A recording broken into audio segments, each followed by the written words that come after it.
আজ অনেক দিন পর বাগানে এসেছিলাম।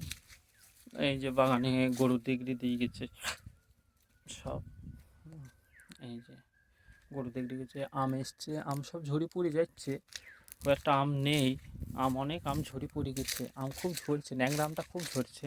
এটা একটা ন্যাংরা গাছ, এটা একটা ন্যাংরা গাছ, ওইটা একটা হিমসাগর, ওইটা একটা ন্যাংরা গাছ, ওইটা অ্যালফাস বোম্বাই, ওই গাছটা হচ্ছে অ্যালফাস বোম্বাই, ওইটা হিমসাগর, ওইটা হচ্ছে মল্লিকা বা ফজলি টাইপের একটা আম। ওই কোনারটা হিমসাগর, ওইখানে একটা আছে হিমসাগর। আর ওইটা হচ্ছে গোলাপ খাস, ওই গরু বসে আছে, ওই সোজা যে গাছটা আছে ওটা হচ্ছে গোলাপ খাস। হ্যাঁ, আর ওইখানে ধোঁয়া মতো উঠছে, ওইখানে আছে বোম্বাই গাছ। আর ওইখানে ছোট ছোট গাছগুলো বেশ ভালোই মানুষ হয়ে গেছে, বড় হয়ে গেছে।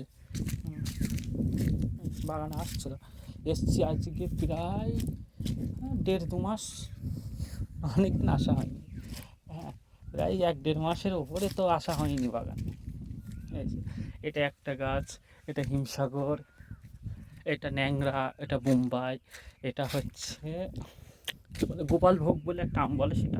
আর এইটা হচ্ছে আমাদের বাঁশ ঝাড় আছে বাগানের। একটু জমি পেয়েছিলাম, দিয়ে বাঁশ ঝাড়টা আমরা পেয়েছি, একটু জমি বেরিয়েছিল, দিয়ে বাঁশ ঝাড়টা আমরা পেয়েছি। এই যে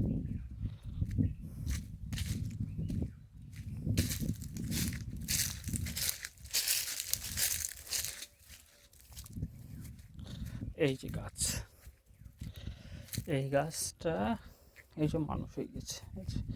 এখান দিয়ে ড্রেন আছে, তো ড্রেনের পানির এই পেয়ে পেয়ে গাছটা বেশ ভালো জুত হয়ে গেছে। ছোট গাছ, গাছগুলো মানুষের যেগুলো আগেকার গাছ ছিল, এই যে বোম্বাই আম, এটা বোম্বাই আম। এটা হচ্ছে কি একটা আম বলে, এই আমটা কাঁচাই ওই চাটনি করার জন্য বেস্ট, পাকাই মিষ্টি হয় না, কিছু নয়, ভালো হয় না। আর এটা হচ্ছে বোম্বাই আম, এই যে বোম্বাই, এই যে বোম্বাই, বোম্বাই থগা থগা বোম্বাই আম হয়েছে, এইটুকুই। আর এই বাগানে সেই ইয়েগুলো ভেঙে দিয়েছে, বাঁশের যে বেড়া দেওয়া ছিল বেড়াগুলো সব ভেঙে দিয়েছে। সেই বেড়াগুলো ভেঙে দিয়ে ওখান দিয়ে সব ট্র্যাক্টর নিয়ে যাচ্ছে, সব বেড়াগুলো ভেঙে দিয়েছে। সব পাট লাগাচ্ছে ভুঁই, এই ভুঁইগুলো সব পাট লাগাচ্ছে, পাটের চাষ হচ্ছে। ভুট্টো ছিল, ভুট্টো তুলতে সব পাটের চাষ হচ্ছে এই ভুঁইগুলোতে, সব সব পাটের চাষ হচ্ছে। আর নিচগুলো ওই ধান আছে, নিচের দিকে ধান আছে, আর এই ওপরের দিকে সব পাট চাষ হচ্ছে। একটা গাছ আছে জিবলি গাছ।